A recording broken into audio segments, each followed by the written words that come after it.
Sino po naniniwala isang araw, alaala na lang ang payo ng mga magulang mo sa'yo?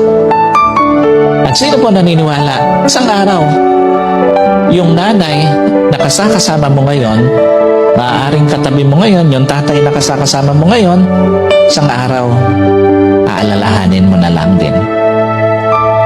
Hindi kayo forever na magkasama. Kaya nga, lahat ng magulang hanggat kasama pa yung anak, gagawin ng lahat. Ipapayo lahat ng mabuti, paaalalahanan ng anak kasi alam niya, isang araw, iiwan niya yung kanyang mga anak. Isang araw, hindi lang payo ng mga magulang mo ang magiging alaala.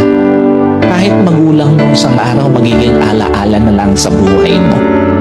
Kaya nga napakapalad mo kung may magulang ka pa ngayon na kasama, may magulang ka pa ngayon na nagpapayo sa'yo, may magulang ka pa na nagpapaalala sa'yo. Kasi one day, wala na yan sa tabi mo. Yung mga payo niya, alaala na lang din sa buhay mo.